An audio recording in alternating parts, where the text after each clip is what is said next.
let me start from the top here, just to make sure that everything's crystal clear on your part. So I'm Will Fenton, Director of Research and Public Programs at the Library Company of Philadelphia, Ben Franklin's old library, and today we are an independent research library with a terrific fellowship program. In fact, this particular series that you're tuning in for right now is sustained entirely by that fellowship program. It's been going for something like 34, 35 years. We've had more than 1,200 researchers come to the Library Company on a fellowship, and they've done all sorts of tremendous work, which we get to hear about all the time. And it's been a real delight for me. This was certainly something that I started last April, seeking to sort of keep my brain from turning to mush over the course of the pandemic. And it has certainly succeeded in that regard. And I'm very happy that all of you continue to join us. You will note that this is a webinar style Zoom. So that means your camera's not on. You can relax, you can put your hair down, you can, pour yourself a big old glass of whatever it is you want to drink at 7 o'clock on a Thursday night. No judgment here. Now, that being said, there's still an opportunity for you to participate, and I certainly hope you take advantage of it. There's a Q&A thread and a chat feed. The chat feed is a great way to tell me when my sound's not working. I do appreciate that. But the Q&A is particularly useful for posting questions as you come up with them, listening to the talk tonight.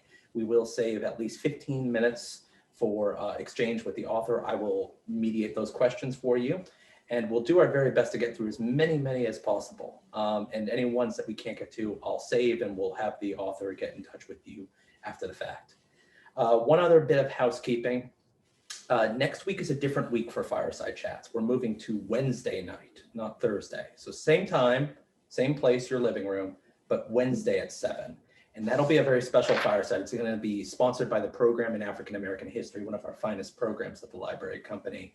We'll have a conversation between Sharon Block, Sasha Turna, and Jessica Marie Thompson, who's the author of Wicked Flesh, Black Women, Intimacy, and Freedom in the Atlantic World. That will be hosted by someone much savvier in all things media, and also a fantastic scholar and the director of our program in African American History, Deirdre Cooper Owens.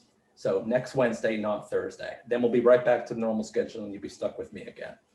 But tonight, we're going to welcome a former fellow and a terrific scholar, David Head, who is Associate Lecturer of History at the University of Central Florida.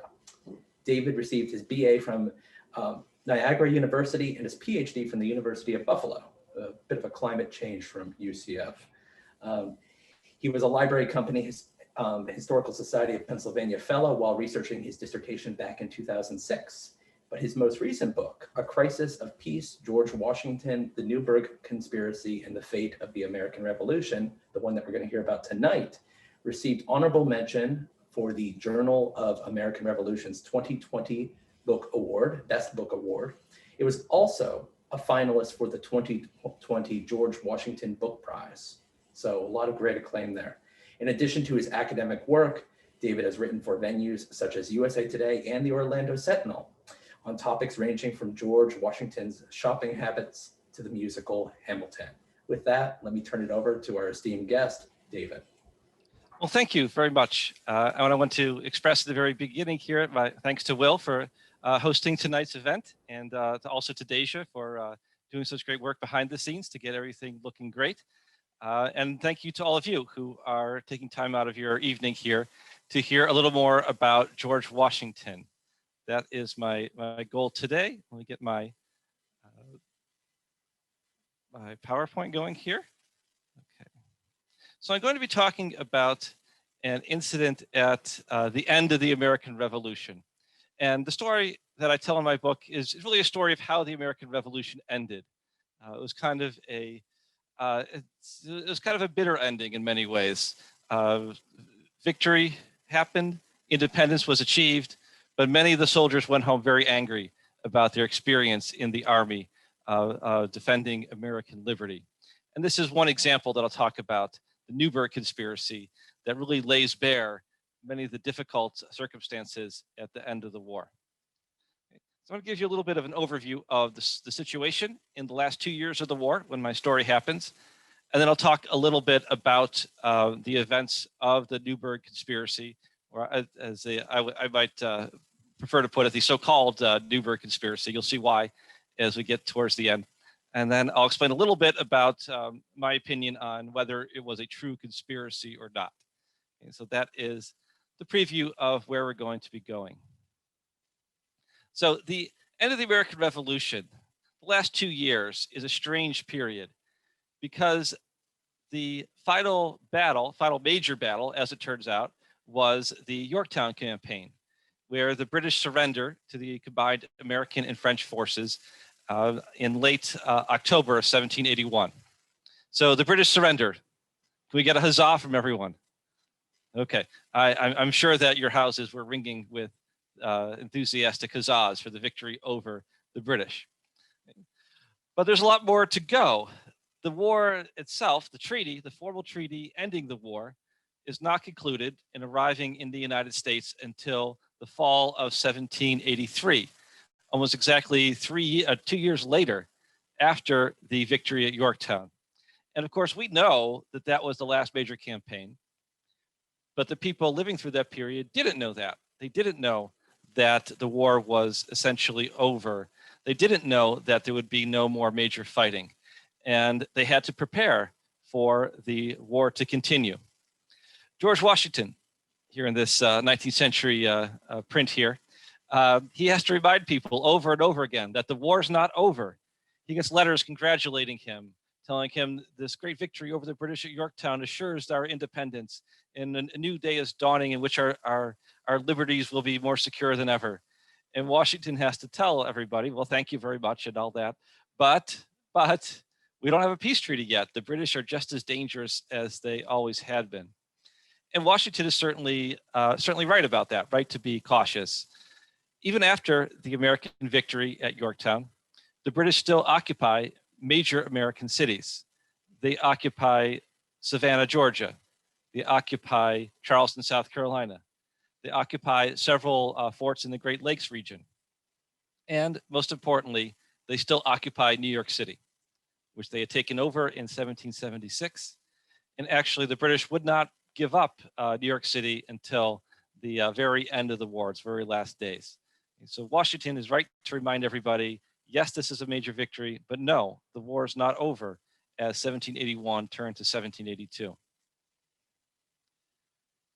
There is, though, in this period, so after the victory at Yorktown, a kind of relaxing of some of the urgency of fighting the war. And that relaxing of the urgency of fighting allows some other problems to come to the surface. Problems that had always been present during the American Revolution, but had been kind of pushed down because there was always some crisis that had to be solved with fighting the war and keeping the army ready to fight and all of that kind of thing. Now that that kind of pressure is released, these other problems can come to the surface. One of these long-term problems that's coming to the surface in 1782, 1783 are the severe fiscal problems that the United States is facing. The cost of the war was far beyond what anybody had ever imagined. And the United States, especially the Continental Congress, paid for the war in a number of ways. One of the ways that the Continental Congress paid for this cost that was far beyond what anybody ever thought it would be was simply printing money. They printed millions of dollars of these continental dollars. This is an example of a continental dollar here. I like this one here. This is a $4 note, and it has the patriotic wild boar. You'll ask yourselves, why is the wild boar patriotic? Because the wild boar like to be left alone, will not go out looking for trouble. But if it were provoked, it would be ferocious in self-defense. And that was seen as kind of an allegory for America, the American colonies. They're happy to be left alone, but once provoked from the outside by the British, they would be ferocious defending themselves. Okay? So there you go. That's you never knew that the wild boar is such a patriotic animal. Anyway, all this printing of money has the predictable outcome. It leads to inflation. The Continental Congress stops printing these dollars at the end of the 1770s because they simply become worthless. I mean, worse than worthless. They were ruining perfectly good blank paper by printing money on it. So think about that for a second. I mean, blank paper at least has the utility of being able to do all kinds of things with it. Money with stuff printed all over it, that even though I like that handsome wild boar, you can't really do much with it once it has something printed on it. So they're ruining perfectly good blank paper by making it into money. Okay? The value had shrunk and shrunk and shrunk over time until dollars did not really buy very much. That concludes the special effects portion of the talk tonight. Okay. Another thing that made, one thing that made dealing with that, the problem of inflation so difficult was that the Continental Congress, who made the decision to print all this currency and had the responsibility for paying for the war effort, for much of the war effort, had actually very little power to actually do anything. The structure of the government at the time was under the Articles of Confederation. The Articles of Confederation are like the Constitution before the Constitution. The kind of organizing document that the states, the government operated under. And under the Articles of Confederation, the states were very powerful and Congress had very little ability to do anything itself. Congress would simply make resolutions recommending things to the states, like that the states pay their share of taxes to pay off the debts and to prop up the value of the currency that was being printed. And each and every state had an excuse why they could not pay. And they also often felt aggrieved that their neighboring states were paying less than their fair share. Sometimes the states actually had a good reason for feeling that way, such as when your major port and source of revenue was occupied by the British. New York has a very good reason why they can't pay the taxes at the level that Congress expects them. Right? New York City is occupied by the British. Okay, so the Congress at this period is more like kind of like the UN, a kind of body that facilitates cooperation among member states. And it's kind of a diplomatic body in that way, in which the various member states, they're still wary of each other. Yes, they're fighting the revolution together, but how much do they really have in common? And what will last after the pressure of the war is over and they're independent?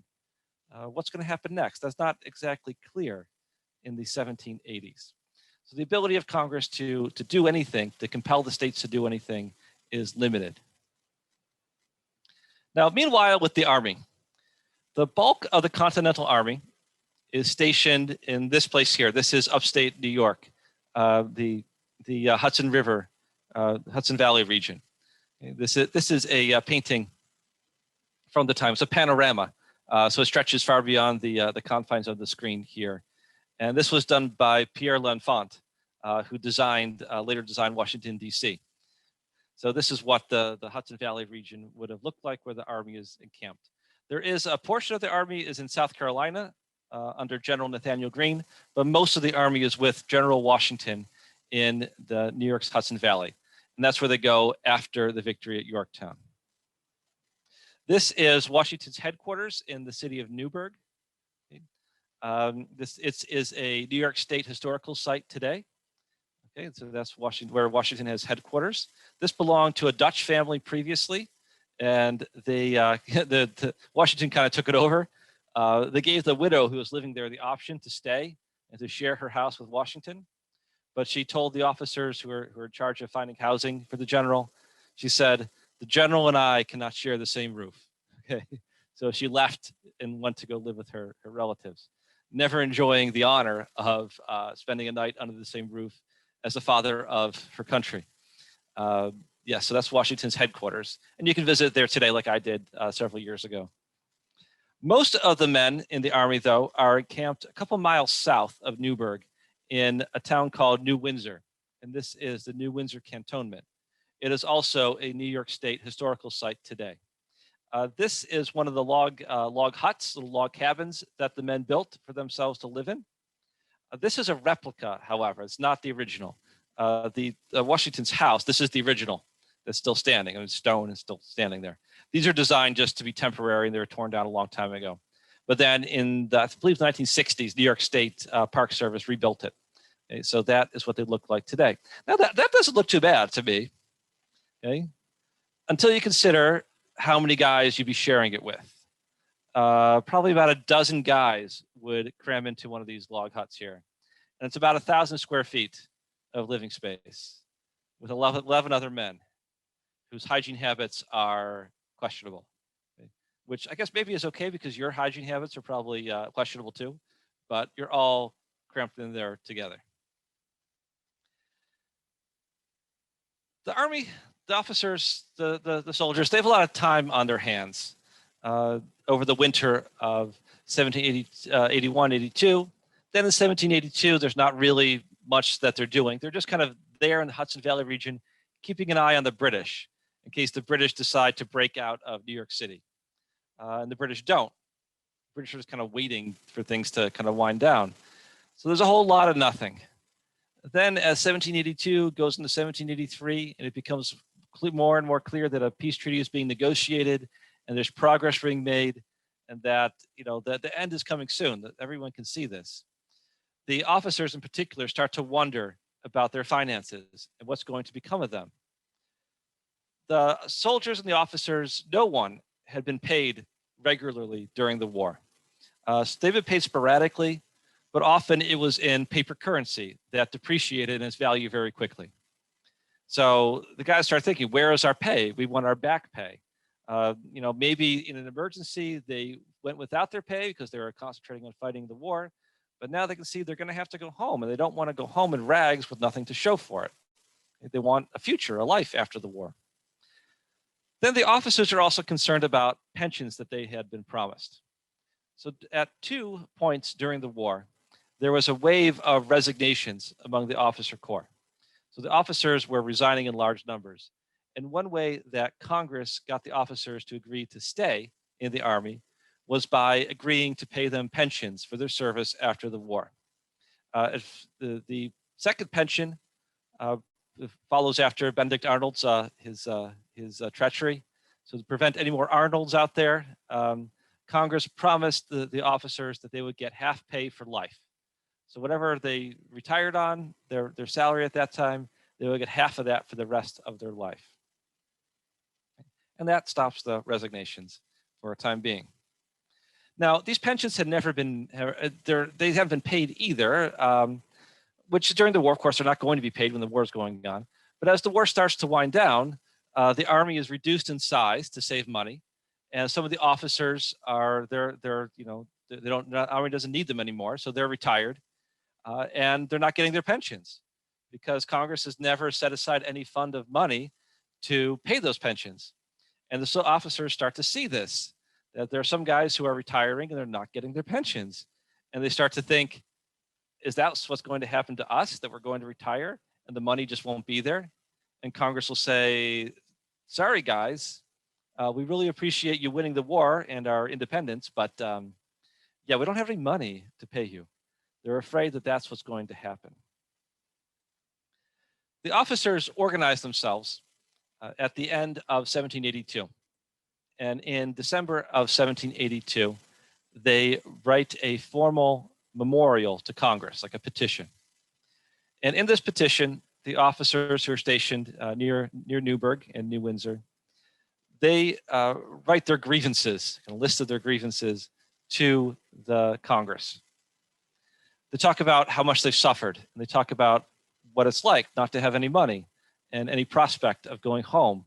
How are they supposed to support their families if they don't have any money? How are they supposed to pay off their debts that their families have borrowed lots of money to survive? And if the officers are not married, how are they ever supposed to form a family if, you know, they're worthless deadbeats when they leave the Army? All of the officers consider themselves gentlemen. And to be a gentleman, you needed to act like a gentleman and dress like a gentleman and travel about town like a gentleman and have dinner parties like a gentleman. And all of that costs money. Well, if they don't have the money from their Army service, how are they supposed to show people that they are truly gentlemen? That's the kind of things that they're thinking of. In this document, you can see here, this is a copy of the memorial to Congress. One of the key passages here is that the officers say to Congress, our distresses are now brought to a point. We have borne all that men can bear. We have expended our private fortunes. Our private fortunes are at, our private resources, are at an end. And our friends are wearied out and disgusted with our incessant applications. they ask, most earnestly they say, that a fund of money be set aside to pay their pensions. Then they make a reference to what might happen if there is no money forthcoming. And they say, the uneasiness of the soldiers for want of pay is great and dangerous. Any further experiments on their patients may have fatal effects. Now you notice there they say soldiers, not officers, but it's kind of a roundabout way of saying, without saying it, that the officers are really angry too. So it's a little indirect, but the message gets through nicely. By the way, this is the handwriting of Samuel Shaw, who was an aide to Henry Knox. And I like Samuel Shaw. He has excellent handwriting. Henry Knox, though, had very poor handwriting. I don't like him very much. I mean, his handwriting anyway. The officers send a delegation to Philadelphia to deliver their memorial. And many of the politicians in Philadelphia, they agree with that the officers' demands are just, that they have suffered, that they deserve to have these pensions that they've been promised. The problem is that there's no money, and they don't know how they're going to get money, especially when the states control all the money. So they kind of wrangle back and forth through January 1783 into February 1783, trying to figure out how you could possibly get the money to pay the army what it's asking for. Some officers grow impatient as March comes around.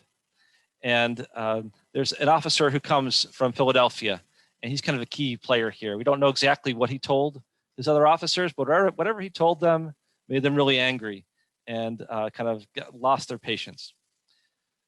A group of these officers, they gather one night and they write a letter to their fellow officers, inviting them to meet and to discuss together, writing a stronger message to Congress. Okay. And this is the example here of one copy of that letter. The letter was written by a officer named John Armstrong Jr. John Armstrong Jr. was an aide to General Horatio Gates. Horatio Gates was the second highest ranking officer in the encampment at that time, second to Washington. And he wrote this letter calling on the officers to meet. And he tells them here, he says, change the milk and water style of your last memorial. Has anyone ever had milk and water? That sounds disgusting, doesn't it? So I would change that too if I had a milk and water. But change the milk and water style of your last memorial. Assume a bolder tone, decent but lively. Now that doesn't sound too bad, but he goes on to say that you should carry your appeal from the justice to the fears of government. Okay? So to make them afraid of you, to play on what they're afraid of. And later on at the kind of key passage that gets cited a lot at the time and later, as Armstrong going way too far, he reminds the army that they have alternatives, is what he calls them. He says, you know, if peace should be declared, we don't have to go home. We can stay here in the field with our guns and dictate terms to Congress about how we will be dispersed. Okay? And then we'll get what we want while we're still together with all our weapons. If Armstrong says, if the war should continue, we don't have to fight it. We can just say, you guys are on your own. You don't want to pay us? Okay, fine, you fight the British. And then leave the Congress and civilians just, abandon them to their fate. So that is certainly part of Armstrong's letter also. He has a kind of more moderate tone here, because no one could object to being, bold but decent and lively. But reminding them of their alternatives, that is mischievous to say the least. Here's a passage here that concluding what message the officer should send. He says, tell the officers, tell the army, or tell Congress that the slightest mark of indignation from Congress now, must operate like the grave and part you forever. Okay? So don't let us down, or you guys are on your own. That message goes out to the camp early on a Monday morning in the middle of starting to get to the morning of March 10th, 1783. One of the joys of doing historical research very closely is that you get to learn the days of the week as they were in March of 1783. Okay, so March 10th was a Monday. Yes, that's very useful to know, right?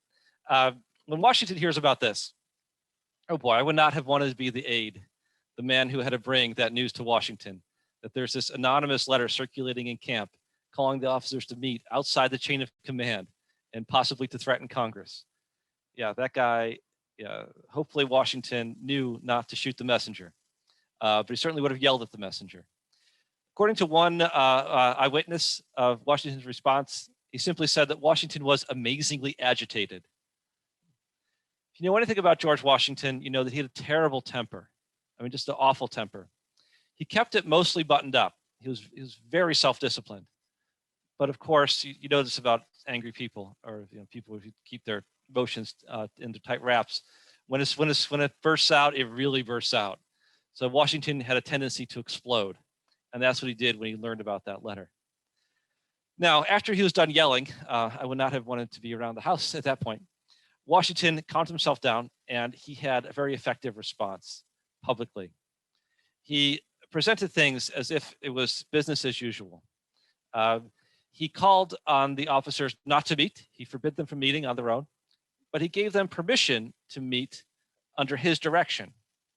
So he told them, you will meet on Saturday, March 15th, and you will discuss and maturely deliberate on the best response to make to Congress that will obtain the object that we all aim for, the pay and the pensions. So Washington kind of gave the message that there's not a big crisis, everything's under control. You can meet and discuss these things maturely and deliberate on your response, cool yourselves off, and everything will be fine. So very effective to kind of, take the pressure down a few notches while they're kind of calm themselves down and then meet, not meet while everybody's agitated.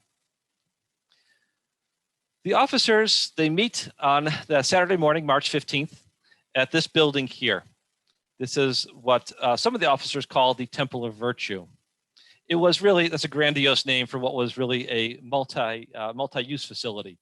It's a large open hall. This is what it looks like from the inside. Outside there, go back here for a second.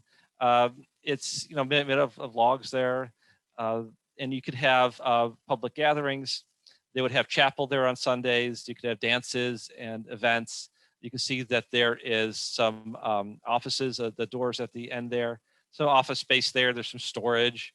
Okay, so all that kind of thing. It's a multi-purpose there. The building had been recently constructed, so it just opened in February of 1783. It was kind of built just really to give the men something to do, kind of a make-work project. Washington was not as imaginative in the title that he called this building. He referred to it as the New Building. Yeah, so you can see why some more creative people called it the Temple of Virtue. When the officers would have met, those benches would not have been there. I think that's the State Park Service does that so they can have programs and things like that. So the men would have stood around. I'm also sorry to disappoint you, but if you see that fire extinguisher at the end of the building by the green door, yeah, that's not truly 18th century either. So sorry about that.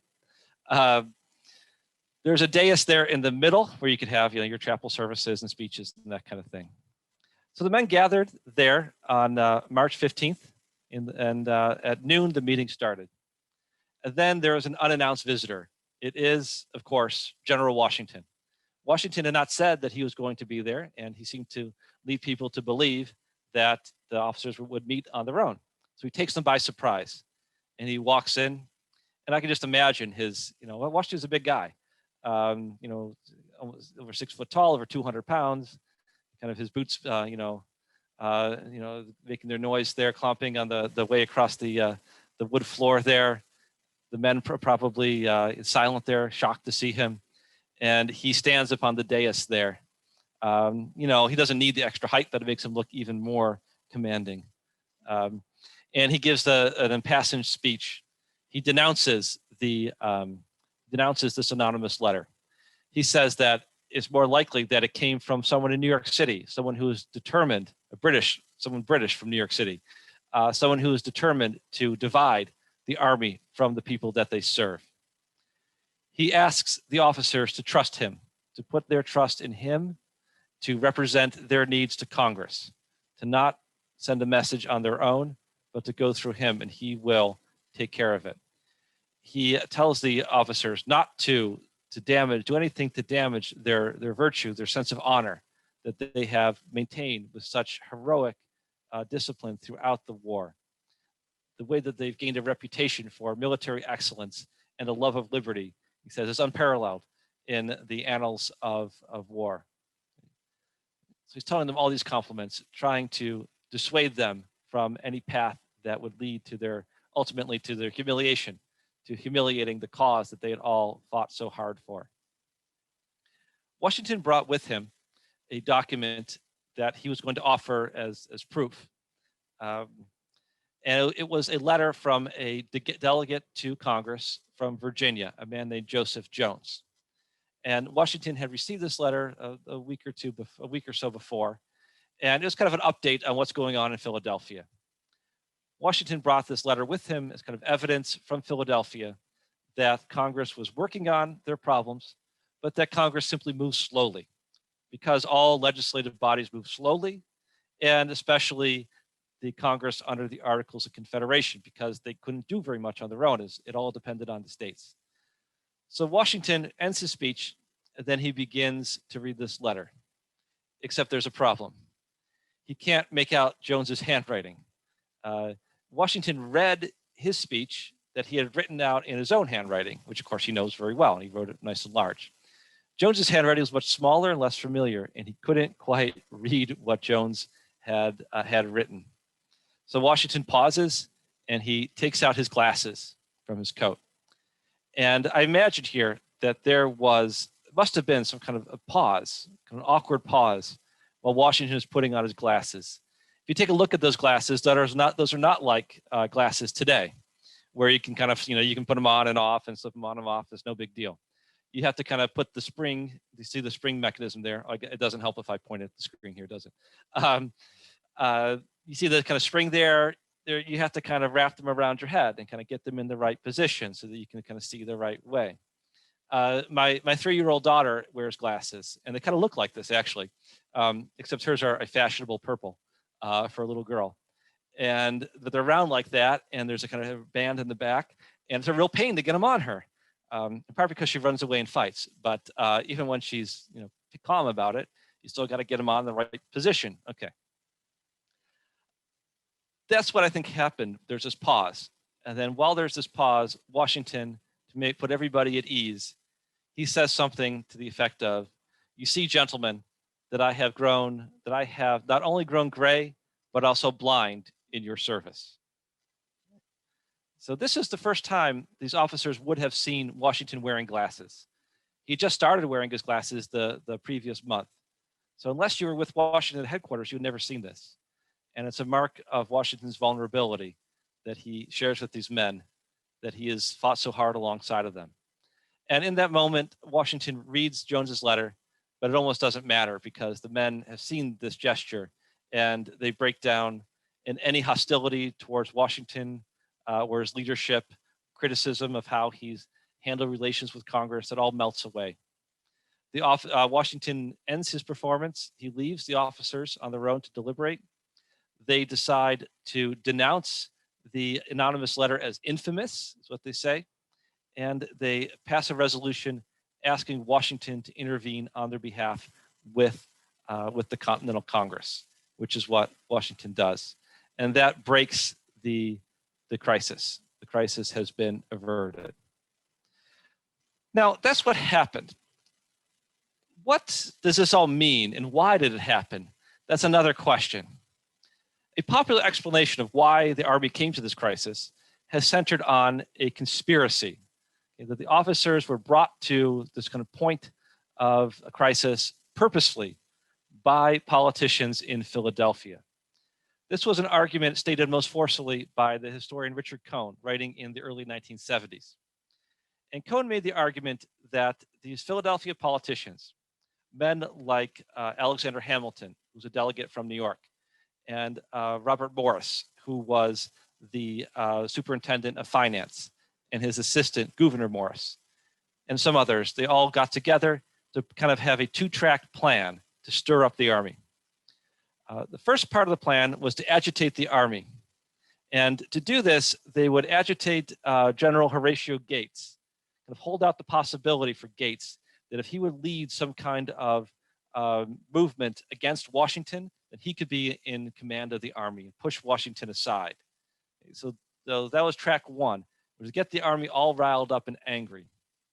The goal of that would be for Congress and the state legislatures to see how angry and dangerous the army was. Like, oh my goodness, Washington's been pushed aside. This is a terrible crisis. Supposedly, those Philadelphia politicians wanted a frightened Congress and state legislatures to then be willing to do anything, like pass more taxes, give the central government more power over the states to prevent the army from mutinying and rebelling. Now, supposedly in this explanation, according to Cohn, these Philadelphia conspirators did not actually want a mutiny or a coup to take place in the army. They just wanted civilian legislatures to be scared. So track two of the plan, supposedly according to Cohn, was a double cross. The Philadelphia politicians were going to double cross Gates. So get him to kind of rebel, but then undercut him at the last moment. So supposedly in this view, Alexander Hamilton wrote a letter tipping off Washington so that he would know what was coming, with the goal of then Washington being able to crush any rebellion so that the whole situation would be scary, but not actually a mutiny or a coup. Okay, so that's kind of the strongest statement of a conspiracy being at the heart of the crisis that unfolded among the army. That this was done on purpose by Philadelphia politicians to threaten to replace Washington with Gates, but then to give Washington the power to crush the rebellion so that everybody would be nice and scared, but not actually rebelling. Okay, there's a lot of moving parts in there. Okay. Now, after looking at the evidence, I'll just, I'll kind of give away the ending of the book. Is that I'm skeptical that there was actually any kind of conspiracy plan like that. First of all, you can see the intricacy of this plan, and how that's supposed to all be pulled off flawlessly in order to work. Supposedly Hamilton wrote this letter tipping off Washington that a coup was coming, but what if the letter doesn't get there? I mean, what if the rider who takes it, what if he's beaten up by bandits, or his horse dies, or there's a snowstorm? Then everything would go very astray. So there's that thing there. But I think some more positive evidence comes from a close look here at a couple of items. Gates's role in particular, I want to look at. So Gates's role is what I'd like to see here. I don't think Gates had any aspirations to displace Washington in 1783. Certainly Gates was jealous of Washington and Washington's success. Gates had hoped to be commander-in-chief following his great victory at the Battle of Saratoga. But by the end of the war, I don't think that was in Gates's mind anymore. Part of the evidence that Cohn cites for believing that Gates was up to challenging Washington supposedly comes from a letter in which Washington was writing to Hamilton in early March, supposedly in which Washington identified Gates by this kind of name, Old Leaven. Okay? And here's the critical passage from Washington where supposedly he tells Hamilton that, I know this Gates, Old Leaven, is out to get me. Washington writes, if those ideas, meaning ideas where the army is unhappy about Washington's leadership, those ideas which you have been informed are propagated in the army should be extensive, the source of which may be easily traced, as the old leaven, it is said, for I have no proof of it, is again beginning to work under the mask of the most perfect dissimulation and apparent cordiality. So Cohn interpreted that reference to old leaven to be Washington saying, yeah, Gates is spreading these rumors about me, and I know he's trouble. Well, look at this passage here, and it just kind of nagged at me. What is old leaven? That's kind of a weird name for somebody. What does that mean? Okay. So I started, doing some advanced research called Googling, and I found that old leaven is actually a Bible reference that was common in the 18th century. So it's a reference from 1 Corinthians chapter 5, verses 7 through 8, which is, says, St. Paul writes, "Purge out therefore the old leaven, that you may be a new lump, even as you are unleavened. For even Christ our Passover is sacrificed for us." Okay? It goes on, "Therefore let us keep the feast, not with old leaven, neither with the leaven of malice and wickedness, but with the unleavened bread of sincerity and truth." Old leaven then meant old prejudices irrationally retained. It was a saying that where Washington here is not talking about a person, he's talking about the kind of spirit of gossip and backbiting that was so common in the army. The kind of complaining that people did so easily, and especially where Washington was sometimes seen as too timid to make a decision. That's what he's talking about, I think, not Gates in particular, but the kind of gossip that was so common in the army there, because that's what the phrase old leaven meant, the spirit of prejudice irrationally retained. Another document that I think is really crucial here is that a letter from Baron von Steuben to Henry Knox. Von Steuben was in Philadelphia, where he talks about what a kind of plan being formed behind the scenes that I've come to call the expedient. This is a plan that it kind of ends up being exactly what really happens, where Washington writes on behalf of the army. Von Steuben reports to Knox that in kind of the talking back behind the scenes, an expedient was proposed, for which I offer to your consideration, that the army is they there, supplicate Congress and the people to continue their subsistence until the necessary arrangements are made, so until they can figure out a solution to the army's problems about money. This demand ought to be made by the army through the commander-in-chief. So saying that there's some people in Philadelphia who would like to see Washington write to Congress, asking Congress to keep the army in the field. And that ends up being very close to what happened.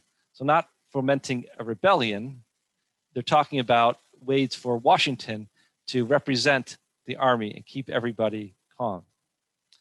Gates's mindset in this period, he is very much distracted from army affairs because his wife Elizabeth is sick and dying.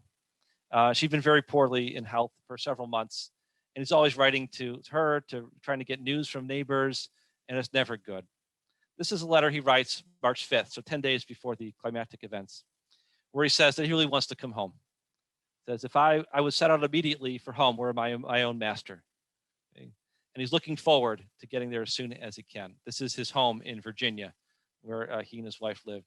And in fact, Elizabeth Gates does die shortly after Horatio Gates is able to arrive there and see her one last time. So that's what Gates has on his mind in that march, is his wife's health, not pushing Washington aside. The true danger, though, there was a true danger in this moment. The true danger here is that conspiracy thinking can snowball out of control. Washington himself was a conspiracy theorist, and he believed that there was something very mysterious in this business, he told Hamilton. He thought that something was being plotted from Philadelphia. So even if Washington, who's fairly cool in his rhetoric and in his thinking, and certainly had command over the situation, even he thought that somebody was up to fomenting this. Okay? So you can see how rife the conspiracy thinking was at the time.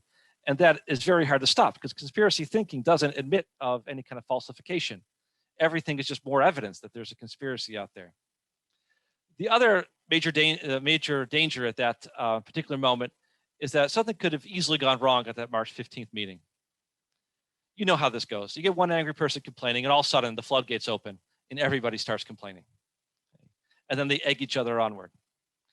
Timothy Pickering, the quartermaster general, wrote the night before the meeting to his wife, Rebecca. I think something that gets it exactly right. He said, should rashness govern the proceedings, the consequences may be such as are dreadful even in idea. God forbid the event should be so calamitous. That brings me to the end of my talk here. Fortunately, note the event was not calamitous, but it very well could have been. And that was the danger of the Newburgh conspiracy, and the danger of what might have happened, but Washington was on the scene to bring things to a peaceful conclusion. I have my contact information here. If we don't get to your question tonight, I'd be happy to answer it in one of these ways. If something comes to you tonight as you're about to nod off, you think, oh no, I need to ask about Washington, doing this in March of whatever,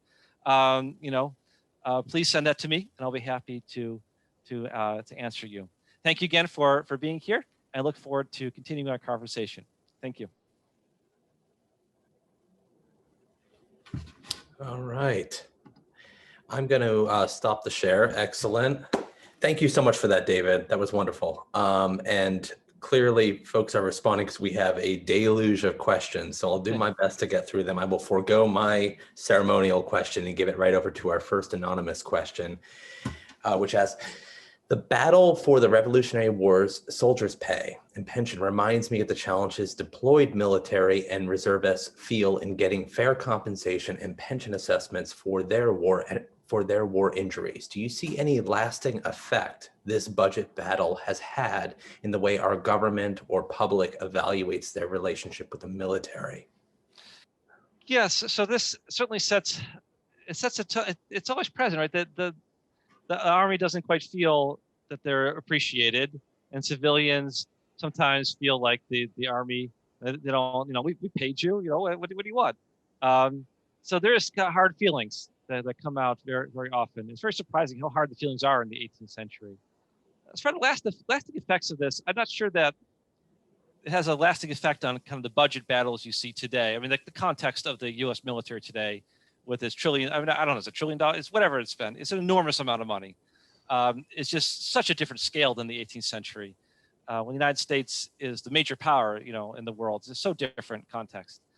What this event does set the tone for, I think is very important, is civilian leadership over the military. That is so important. That in the United States, the military does not challenge the civilian leadership, even when they think the civilians are wrong. And if they do challenge civilian leadership, like thinking of General MacArthur during the Korean War, right? That is a big deal when that happens. So something that Washington really, really careful about and has lasting importance is that the civilians make the decision, ultimate decisions, not the Army. And that's really important. That's a great point. I want to jump around a little bit just so everyone who's posed a question sort of gets one, and then I'll circle back. So Michael Hagg asks, after the Conway cabal and the Battle of Camden, why did Washington allow Gates to be number 2? And why did Congress support Gates as number 2? Right. So you think, well, why do you let Gates anywhere close to the action? So he's been he's been disgraced by his skedaddling after the Battle of Camden. He'd been fighting a court-martial for a while, but he still had his friends and supporters in Congress, and they wanted to see him end the war honorably. So he comes back at the very end, I believe in 1782, to kind of have this post. It's not ceremonial per se, but it's clear he's not really going to do much. And it's to allow him to have the save face, because he has friends and supporters, and he did some excellent service at other points during the war.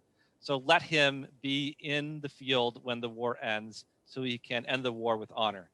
And, Washington's willing to go along with that. I mean, what's he going to do? Make a big deal out of this and expend political capital fighting Gates to keep him away from power, when he can just kind of keep him there in his place, give him some administrative work to do, keep an eye on him, and expend his political capital on other things like getting money for the troops.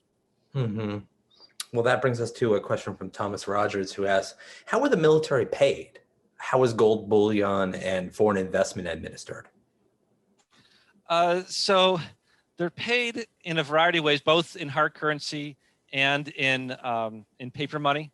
So paper money from the states, paper money from the Continental Congress.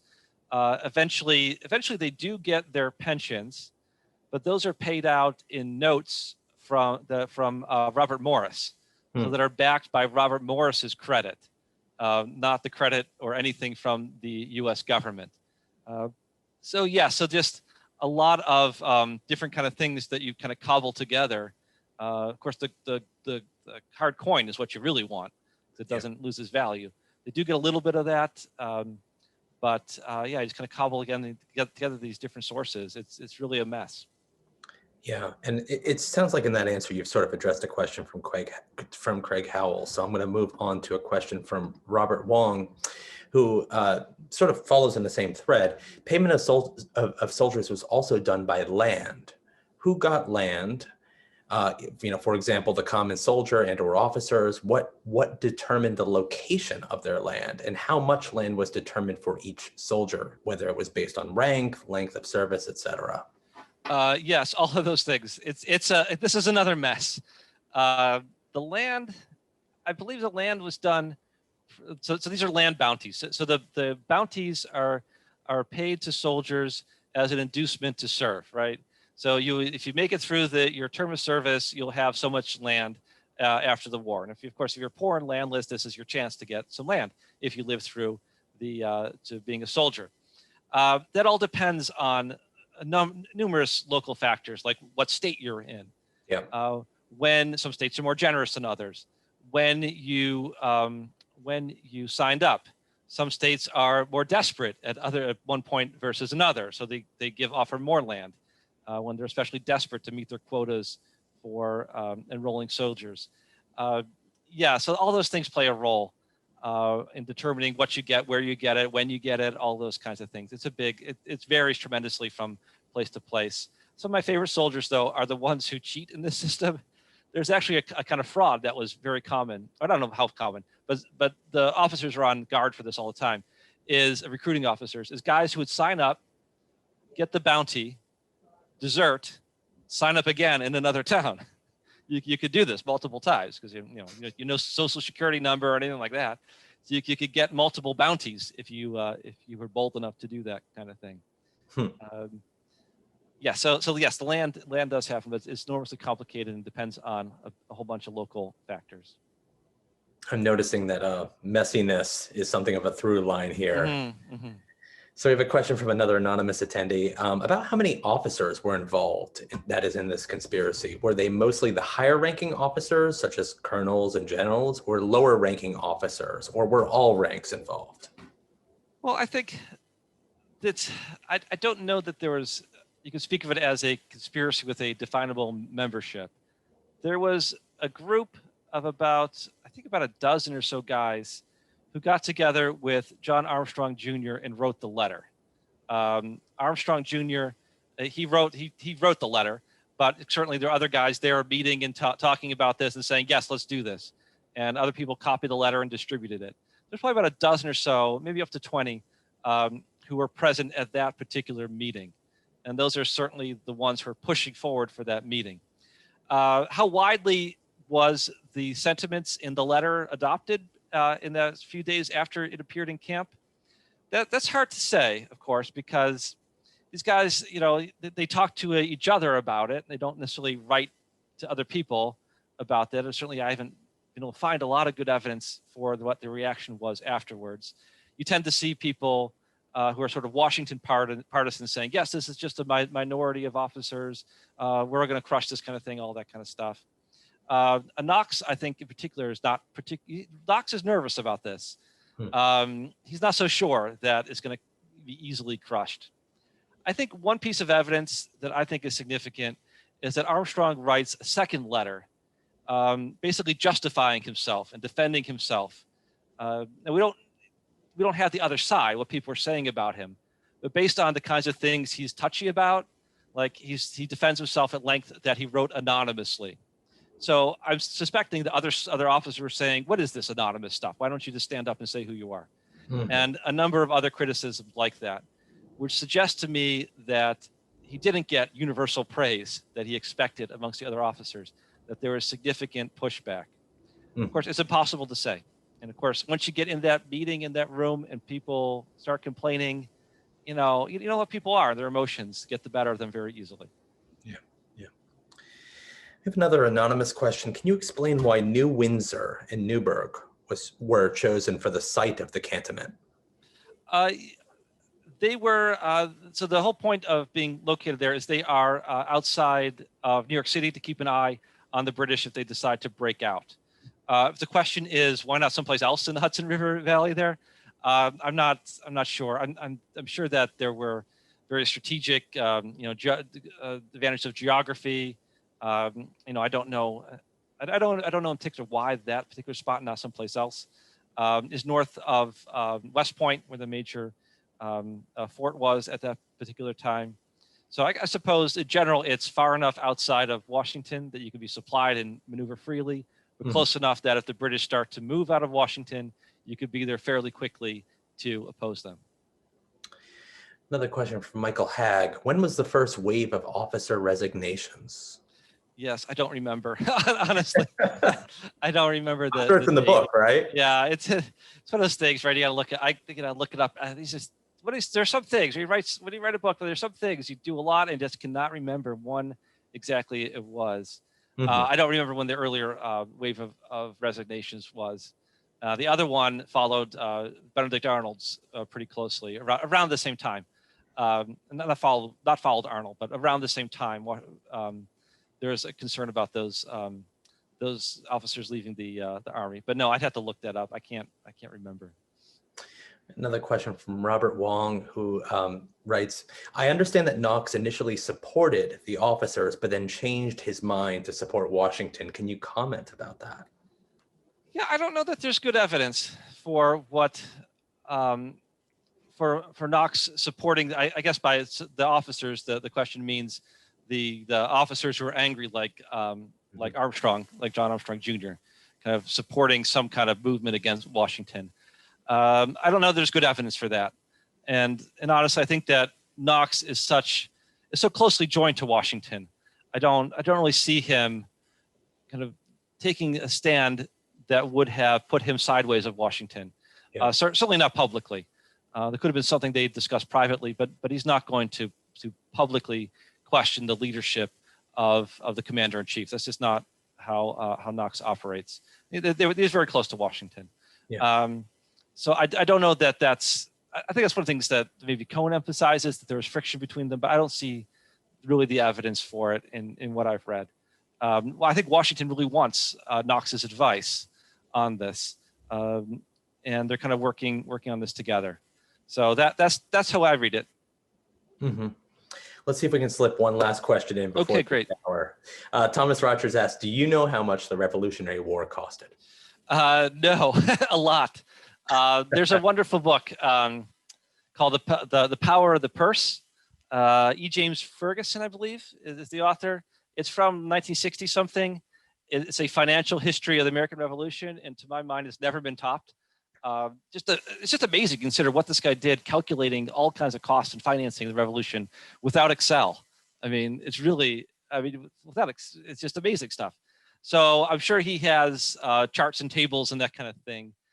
There's another author more recently, an economist. I don't remember his name. Is it Patrick something, I believe. But he also has some great work on that. And I have the citations in the book. But so I don't know offhand, but there are other people who have worked on that kind of question. It is very suspicious, though. I know that there is a final accounting done, and it comes to a figure that's down to the penny. And I have no idea how you get that with any accuracy. Right? What do they say about statistics or numbers? The more specific the number, the more general the lie. Mm-hmm. So I'll leave it at that. All right. Well, stay tuned for an email within the next week that will include a recording of this, just in case you want to review it or share it with any friends or colleagues, as well as a link to purchase this wonderful book by David Head, A Crisis of Peace, George Washington, the Newburgh Conspiracy, and the Fate of the American Revolution. David, thank you so much for joining us tonight. Oh, well, thank you for having me. I really appreciate it. And thank you all for joining on this damp, wintry Thursday evening. Hope to see you next Wednesday.